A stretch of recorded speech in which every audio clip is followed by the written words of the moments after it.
चांद सा मुझको देखे कोई कब, ऐसा मैंने सोचा था।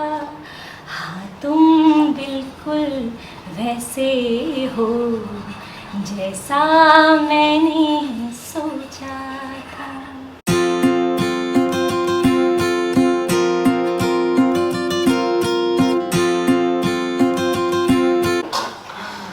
नमस्कार, मैं संजय सिन्हा। मुझे कुछ करना है इस कड़ी में आज आपकी मुलाकात जिससे करवाने जा रहा हूं, उनके बारे में मैं कुछ भी नहीं कहूंगा। उनकी आवाज़ अपना परिचय देगी। नाम है प्रिया गौर। प्रिया जी, शुरू करते हैं आपकी आवाज़ से। ज़रूर। तो नमस्कार सभी को, मेरा नाम है प्रिया गौर। जैसा कि अभी संजय जी ने बताया मेरे बारे में, तो मैं बहुत ज़्यादा तो नहीं, थोड़ा बहुत गा लेती हूँ। तो मैं ज़रूर आप सबको सुनाना चाहूँगी 2 लाइन। तो बहुत सारे लोगों ने सुने होंगे पुराने गाने, तो मैं उसी से शुरुआत करूँगी गाने की। आप सुना है कि गाने की धुन खुद बदल देती हैं और अपना बनाती हैं? हाँ, मैं लिरिक्स चेंज कर देती हूँ। मतलब कॉपीराइट का मामला नहीं होता है? नहीं, मैं लिरिक्स चेंज कर देती हूँ। लेकिन अभी मैं आपको पुराने वही लता मंगेशकर जी के लिरिक्स में ज़रूर गाना सुनाऊंगी। लेकिन चेंज होना चाहिए, क्योंकि यूट्यूब पर जब रहेगा वो, अच्छा। तो कॉपीराइट का मामला नहीं होना चाहिए। अच्छा, ठीक है। तो फिर मैं एक गाना सुनाती हूँ आप सबको, कजरा मोहब्बत वाला, तो जिसके लिरिक्स मैंने चेंज कर दिए हैं अभी। जब से है देखा तुमको हम तो हुए दीवाने, अब मेरे दिल के जाना तुम ही तो हो रखवाले। दिन रात अब हम जाना जपते हैं नाम तुम्हारे, थामो अब हाथ हमारा, देंगे हम साथ तुम्हारा, बढ़ते हैं आगे हाथ थाम। हाय रे मैं तेरे कुर्बान, खसरा मोहब्बत वाला, अखियों में ऐसा डाला, कजरे ने ले ली मेरी जान। हाय रे मैं तेरे कुर्बान। प्रिया जी, एक बात बताइए कि आपको ये आइडिया आया कैसे कि इसको थोड़ा धुन वगैरह चेंज कर दूं मैं और अपने लिरिक्स डाल दूं? ये आइडिया आपके मन में आया कैसे? तो ये बहुत ही सिंपल सा है संजय जी। जब मैंने YouTube पे शुरुआत करी अपनी, तब मैं बहुत ज़्यादा YouTube के बारे में शायद जानती भी नहीं थी, क्या प्लेटफॉर्म है, क्या करना है, इस पर मुझे कुछ भी नहीं पता था। तो मैंने पहला गाना अपना डाला और उस पर पता चला कॉपीराइट आया, एक मेल आया कॉपीराइट का। तो मुझे कॉपीराइट का मतलब शायद नहीं पता था उस समय। तो कुछ फ्रेंड्स से, कुछ लोगों से पता चला कि क्या कॉपीराइट होता है। फिर 2 वीडियोज़ डाली, 3 वीडियोज़ डाली, तो शायद अच्छे से समझ में आया। फिर उसके बाद मुझे समझ में आता है कि ये होता है कॉपीराइट। अब ये कॉपीराइट से कैसे ओवरकम किया जाए, कैसे इससे मैं बाहर आऊँ। तब फिर मेरे आइडिया आया कि क्यों मैं इसके लिरिक्स चेंज कर दूँ गाने के, और काफ़ी बार धुन पे भी आपको मिल जाता है। तो मैंने म्यूज़िक अपना कुछ फ्रेंड्स से बनवाना शुरू किया, उसको कहीं ना कहीं थोड़ा बहुत चेंज कर दिया, उसके लिरिक्स बदल दिए। तब मैंने गाना अपलोड किया तो उस पर कॉपीराइट नहीं आया। तो यहीं से मेरी शुरुआत हो गई थी यूट्यूब स्टार्ट करने की। आप रहने वाली हैं मथुरा की, गोवर्धन? जी नहीं, मैं मथुरा डिस्ट्रिक्ट में आता है एक छोटा शहर गोवर्धन, उसका भी एक छोटा सा पार्ट है जतीपुरा, मैं वहाँ से हूँ। आपकी पढ़ाई लिखाई कहाँ से हुई? पढ़ाई मेरी वहीं से हुई है, गोवर्धन से। उसके बाद फिर मैं मथुरा में मैंने अपना ग्रेजुएशन किया, फिर मैं दिल्ली चली गई थी, मैंने फिर वहाँ से अपना MSc किया। उसके अलावा मैंने म्यूज़िक में इलाहाबाद यूनिवर्सिटी से अपना मास्टर कंप्लीट किया था। तो एक बहुत छोटी सी जगह पर रह करके जी। आपके दिल में ये कैसे ख्याल आया कि मुझे MSc तक की पढ़ाई करनी चाहिए और म्यूज़िक पर भी हमें कुछ करना चाहिए? सब कैसे ख्याल आया? आपको कोई माहौल था वहाँ क्या? जी, तो इसमें जो मेरा सबसे ज़्यादा सपोर्टिव जो पर्सन थे वो है मेरे फादर। मेरे फादर बहुत अच्छा गाते हैं, बट मेरे फादर को शायद वो सपोर्ट नहीं मिल पाया फैमिली से कभी म्यूज़िक को लेकर। जी। तो तब मेरे फादर को लगा कि मैं भी गा सकती हूँ, उनके जेनेटिकली मुझ में ये चीज़ आई है। तो उन्होंने मुझे सपोर्ट करना स्टार्ट किया, और शुरुआत से ही, बचपन से ही फिर वो मुझे लेके जाने लगे बाहर कॉम्पिटिशन्स में, वो मुझे लेके जाने लगे, मैं वहाँ पार्ट लेने लगी। तो फिर मुझ में भी कॉन्फिडेंस आया कि मैं भी गा सकती हूँ। तो वहाँ से मेरी शुरुआत हो गई। तो मेरे पापा ने उसकी शुरुआत की। किस तरह की प्रतिस्पर्धा में आपने पार्टिसिपेट किया कॉम्पिटिशन में? पहले मैंने बहुत छोटे छोटे मथुरा में डिस्ट्रिक्ट लेवल के जो कॉम्पिटिशन्स होते हैं, मैं वहाँ पार्ट करती थी। और स्टार्टिंग में क्या होता था कि मैं ऑडिशन में भी सेलेक्ट नहीं होती थी, और मेरा बहुत छोटी थी उस समय। तो लगभग मैं 7 से 8 साल की थी, तभी से मैं बाहर जाने लगी, प्रतियोगिताओं में मैं काफ़ी भाग लिया। उसके बाद जब मेरा सिलेक्शन होने लगा, थोड़ा सा आगे जाने लगी, सेमीफाइनल फाइनल तक पहुंचने लगी। फिर पापा को लगा कि हाँ अभी अच्छा कर रही है। उस समय मेरे गुरु मेरे फादर ही थे, वही मुझे सिखाते थे। उसके बाद से फिर मैंने शुरू किया दिल्ली जाना, और 1-2 बार मैं जम्मू कश्मीर भी गई थी कुछ प्रतियोगिताओं में। फिर वहाँ से मेरी शुरुआत इस तरीके से हुई। मैंने सुना आपने इंडियन आइडल में भी पार्टिसिपेट किया। हाँ, मैंने इंडियन आइडल में किया था, तो उसके मैं 3 राउंड मैंने क्लियर करके चौथे राउंड में मैं गई थी। उसके बाद चौथे राउंड में मेरा सिलेक्शन नहीं हुआ था। अब आपका क्या, आपकी योजना क्या, आपकी शादी हो चुकी है? हाँ जी, मेरी शादी हो चुकी है, और मेरी शादी को 7 साल भी हो चुके हैं। और मेरे हस्बैंड, मेरी इन-लॉज बहुत ही ज़्यादा सपोर्टिव है इस चीज़ को लेकर। वो चाहते हैं मैं म्यूज़िक में आगे बढ़ूँ, आगे करूँ। तो वहीं से मुझे ख्याल आया यूट्यूब चैनल शुरू करने का। तो अभी आप म्यूज़िक में और यूट्यूब के अलावा और क्या कर रही हैं? और उसके अलावा हमारा एक फैमिली बिजनेस है, तो मैं उसमें हस्बैंड और अपने फादर इन लॉ के साथ उनका साथ देती नहीं, हूँ। म्यूज़िक में क्या कर रही हैं? म्यूज़िक में आगे बढ़ने के लिए क्या कर रही हैं? म्यूज़िक में अभी मैंने यूट्यूब चैनल ही शुरुआत करी है, और मुझे लगता है वही एक तरीका है जिससे मैं आगे जा सकती हूँ। तो ये जो है, आपको लग रहा है कि आपने आपने मतलब किसी गुरु से भी सीखा फादर के अलावा? हाँ, एक लिमिट थी मेरे फादर की कि वो वहाँ तक ही मुझे सिखा सकते थे। उसके बाद मेरे फादर को लगा कि नहीं, अब ये यहाँ तक सीख गई है, इसके आगे अब वो मुझे नहीं सिखा सकते, क्योंकि वो भी बहुत ही प्रोफेशनली ट्रेंड नहीं थे। तो उसके बाद रतनलाल फूल कटोरी में एक म्यूज़िक टीचर हैं सोमलता सारस्वत, तो उनसे मैंने सीखने की शुरुआत करी। तब मैं अपना ग्रेजुएशन कर रही थी, तो उनसे मैंने अपना म्यूज़िक सीखना शुरू मथुरा किया। में? मथुरा में, वो मथुरा में ही रहती हैं। हम्म। तो पर्सनली वो शायद सिखाती नहीं है किसी को, लेकिन उन्होंने कंपटीशन में सुना और उन्होंने मुझे अलाउड कर दिया कि ठीक है मैं आपको सिखाऊंगी, आप मेरे घर आइए। तो मैं उनके घर गई, और वहाँ से उन्होंने मुझे सिखाना शुरू किया। और फिर उसके बाद मैंने अपनी मैम ने मुझे सजेशन दिया कि आप पढ़ाई का म्यूज़िक में स्टार्ट करो, और वहीं से मेरी म्यूज़िक की पढ़ाई की तो शुरुआत। क्लासिकल में आपका कौन सा घराना है? क्या आप क्या गाती हैं? मैं किसी घराने से नहीं हूँ। घराने जैसे कि लखनऊ में बहुत घराने हैं, कानपुर में घराने हैं, मैं उन घराने से नहीं हूँ। एक मेरी मैम है जो कि म्यूज़िक से PhD उन्होंने किया हुआ है, मैं वहाँ से मैंने अपनी शुरुआत। क्लासिकल में कौन सा है जो आपके, जिस पर आप कहती हैं कि मेरा फोटे है वो? हाँ, तो मैं जो मैंने म्यूज़िक अपना शुरू किया था वो मेलोडियस सिंगर्स जो होते हैं वहाँ से शुरू किया था। फिर मैं सेमी क्लासिकल की तरफ गई, और फिर उसके बाद क्लासिकल की तरफ। तो क्लासिकल का कोई अंत नहीं है, आप कहीं तक भी सीख लेंगे। आप कह नहीं सकते हो कि मैंने क्लासिकल सीखा है, सीख ही रहे हैं, क्लासिकल चलता ही रहता है। कोई एक गाना जिस पे कि कॉपीराइट का मामला ना फंसे, वो गाना सुनाए। अच्छा, आप चाहें तो चेंज कर लीजिएगा अपने लिरिक्स वगैरह। हाँ, तो आपने वो गाना सुना होगा लता मंगेशकर जी का, रहे ना रहे हम। जी बिल्कुल सुना तो है। वो मैं सॉन्ग की 2 लाइन आपको सबको सुना देती हूँ। जब हम न होंगे तब हमारी खाक पे तुम रुकोगे, चलते चलते अश्कों से भीगी चांदनी में एक सदा सी सुनोगे, चलते चलते वहीं पे कहीं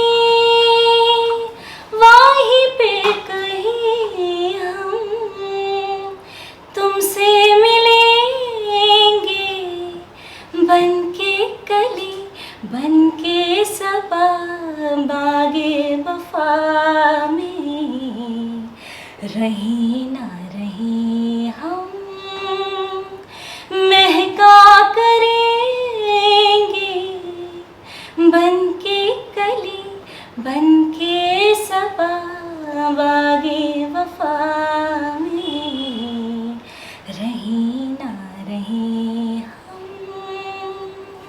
बहुत सुंदर, बहुत सुंदर, बहुत अच्छे प्रयोग हैं आपके। स्पेशली मैं नोट कर रहा हूँ कि जो शब्द और जो म्यूज़िक का जो पैटर्न उसमें जो आप चेंज कर रही हैं, जिस पॉइंट पर आप चेंज कर रही हैं, वो मेरे हिसाब से बहुत शानदार एक फ्यूज़न की तरह मुझे तो लग रहा है। कहीं से आप दो चीज़ों को कंबाइन कर रही हैं। आप रहती कहाँ पर हैं? अभी मेरी शादी हो गई है, जैसा कि मैंने आपको हाँ बताया, 7 साल हो गए शादी जी। के। तो शादी के बाद जो मेरा इन-लॉज का परिवार है वो कोयम्बटूर तमिलनाडु में रहता है, तो मैं अभी वही रहती हूँ। कोयम्बटूर के पास एक हिल स्टेशन है ऊटी। हाँ जी, हाँ वहाँ जी। फिल्मों की बहुत शूटिंग होती है। इसके लिए 3-4 जगह है हिंदुस्तान में जहाँ पर कि आप म्यूज़िक में आपको वो प्रमोशन मिल सकता है। मुंबई एक जगह है, मुंबई में एक अलग किस्म का संघर्ष होता है, लेकिन जब शूटिंग के लिए कोई आया हो, ऊटी में बहुत बहुत फिल्मों की शूटिंग हाँ होती जी, है। हाँ जी। वहाँ मिथुन चक्रवर्ती जी का हाँ होटल भी जी, है। जी। तो अगर आप उन लोगों से किसी से भी कांटेक्ट करें, मुझे लगता है कि जो आपके आवाज़ में उतार और चढ़ाव है, मैं उसे म्यूज़िक बहुत समझता नहीं हूँ, जी। पर जितनी समझ म्यूज़िक की है मुझे, तो आपको बहुत अच्छी अपॉर्चुनिटी मिल सकती है। और यू नेवर नो कौन सी चीज़ क्लिक कर जाए। हाल फिलहाल में कोई ऐसा म्यूज़िक जो आपने कंपोज किया हो? कंपोजिशंस तो मैंने बहुत ज़्यादा नहीं किए हैं। एक मेरी मैम की कंपोजिशन है, वो मैं ज़रूर सुना देती हूँ। वो हर बार इस बात का ध्यान रखिए, कॉपीराइट का उल्लंघन नहीं होना चाहिए। हाँ जी जी। तो मुझे लगता नहीं है ये गाना यूट्यूब पे भी होगा, क्योंकि ये मेरी मैम की कंपोजिशन है। तो मैं वो सुना देती हूँ आप लोगों को अभी। वो एक गज़ल है, तो गज़ल उम्मीद करती हूँ सब लोग सुनते ही होंगे। पड़ा जो वक्त तो यारों ने साथ छोड़ दिया, पड़ा जो वक्त तो यारों ने साथ छोड़ दिया, कदम कदम पे सहारों ने साथ छोड़ दिया, पड़ा जो वक्त तो यारों ने।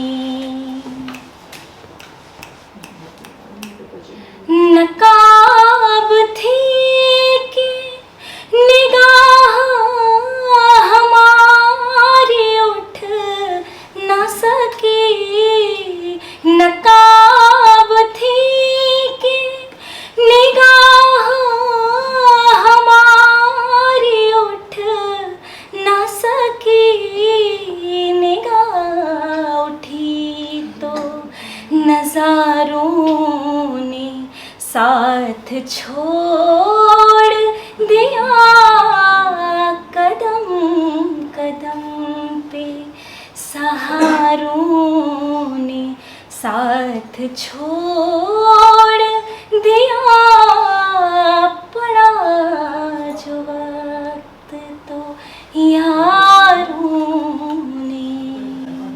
क्या बात है। इसमें तो जिसने भी इस पंक्तियों को लिखा है जी उसकी बहुत तारीफ करना चाहूँगा। गाने में जो राग है वो तो एक अलग चीज़ है, जो जी। उसके भाव हैं वो बहुत ही कमाल के हैं कि जी। जब पड़ा जो वक्त तो यारों ने साथ जी, छोड़ दिया। जी। ऐसे यार किस काम के जो वक्त पर ही साथ छोड़ रहे हैं। प्रिया जी, मन तो बहुत है कि आपसे बहुत लंबी बातचीत की जाए। जी। आप बहुत अच्छा प्रयास कर रही हैं, बहुत अच्छी कोशिश कर रही हैं, और मेरी राय है आपको ये कि अगर आपका अपना कंपोजिशन होगा तो आपके आगे बढ़ने की बहुत संभावना होगी। बहुत सारे जो नए कलाकार होते हैं जो टैलेंट शोज़ में भाग लेते हैं, चूँकि मैं एक जर्नलिस्ट के रूप में बहुत कवर भी किया है, मैंने बहुत सारे नए कलाकारों को भरते हुए देखा है, तो वो एक ऑर्केस्ट्रा का पैटर्न बन जाता है कि हम लता मंगेशकर का गाना गाते जी, हैं जी। या आशा जी का गाना गाते हैं, तो उनकी तरह आवाज़ होने में कम फ़ायदा है। प्रिया की आवाज़ प्रिया की तरह होने में ज़्यादा फ़ायदा है। तो बिल्कुल, शैली जो है, जो आपकी मौलिकता जो है वही आपको दूर तक ले जा सकती है।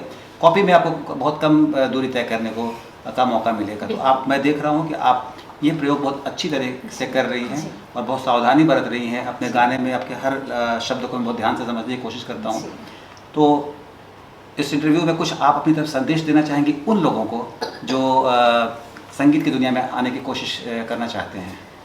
तो मैं सबसे यही कहूँगी कि मैं अभी बहुत ज़्यादा ज्ञानी भी नहीं हूँ कि मैं सबको बता सकूँ, लेकिन हाँ जितना भी थोड़ा बहुत मैं जानती हूँ, तो सबसे मैं यही कहूँगी कि शुरुआत आप बहुत छोटे गांव से हैं, चाहे एक छोटे कस्बे से हैं, उससे कोई फ़र्क नहीं पड़ता। इतिहास वही रचता है जो एक छोटे शहर से होता है, जो देखता है चीज़ें अपने सराउंडिंग में क्या है, और जो कमियां छोटी छोटी वो अपने पास देखता है ना, उसको फुलफ़िल करने के लिए वही बच्चा इतिहास रचता है। तो मुझे लगता है कि आपको कभी नहीं सोचना चाहिए कि मैं कहाँ से हूँ, आपको शान से कहना चाहिए कि मैं वहाँ से हूँ, और आपको अपना गोल डिसाइडेड आपका होना चाहिए कि मुझे कहाँ जाना है, तो आपको कोई नहीं रोक सकता। तो जैसे कि मेरी भी ये जर्नी है और आप सबकी भी ये जर्नी हो सकती है, और मैं भी अभी पहुँची नहीं हूँ वहाँ तक, मैं भी पहुँच रही हूँ, तो सब लोग साथ में पहुँचते हैं। प्रिया जी, बहुत अच्छी बात आपने कही। एक्चुअली अभी जो पैटर्न चल रहा है उसमें उन लोगों के लिए ज़्यादा स्कोप है जो छोटे शहरों में हैं, जिनको मौका नहीं मिल रहा है। तो जो सोशल मीडिया है और जो हुनरमंद लोग हैं वो टैलेंट की तलाश कर रहे हैं। तो आप देखेंगे कि टीवी के शोज़ में उन लोगों को बहुत ढूंढा जाता है। हाँ जी, जिनका हाँ कि जी। कोई पिछला बैकग्राउंड नहीं है, बिल्कुल, कोई रिकॉर्ड नहीं बिल्कुल। है। आपकी शादी लव मैरिज थी या अरेंज मैरिज? जी, मेरी शादी अरेंज मैरिज थी। कैसे ढूंढा गया था आपको? मेरे फादर के कॉमन फ्रेंड हैं, वो जो मेरे हस्बैंड हैं उनकी फैमिली को जानते थे, तो उनके द्वारा हमारी मुलाकात हुई और इस तरीके से आगे। तो आपके हस्बैंड क्या करते हैं? मेरे हस्बैंड मैन्युफैक्चरिंग करते हैं वायर एंड केबल्स की, वो इंडस्ट्रियलिस्ट हैं, तो जो कि कोयम्बतूर में ही तो है। आपने कभी पूछा नहीं कि वो कहाँ वो बिजली वाले तार बनाएंगे और आप म्यूजिक के तार जोड़ती हैं, कोई कॉम्बिनेशन लगा उसमें कि है नहीं है? नहीं, जब मेरी शादी की बात चली थी तब मैं बहुत छोटी थी, शायद 21 साल के करीब थी मैं। तो उस समय शायद इतनी मैच्योरिटी नहीं थी, तो इसलिए मना कर रही थी शादी की कि मेरे दोस्त हंसेंगे मुझ पे, इसलिए नहीं कि मेरी शादी हो रही है। लेकिन जब अब मेरी अनुज से मुलाकात हुई और मैं अनुज से मिली, तो मुझे लगा कि अनुज ही वही पर्सन है जिससे मेरी शादी होनी चाहिए और यही इंसान मुझे आगे जाके म्यूज़िक में सपोर्ट करेगा। इसको ऐसे कन्वर्ट कर सकते हैं कि मतलब महबूबा में है कि चांद सी महबूबा हो मेरी, आप अपने हस्बैंड के लिए ऐसा गाना गाएंगे बिना म्यूजिक कॉपीराइट को उल्लंघन किए हुए? हाँ ज़रूर।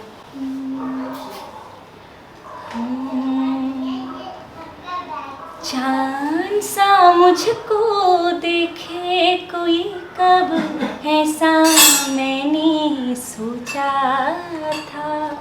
हाँ तुम बिल्कुल वैसे हो जैसा मैंने सोचा था।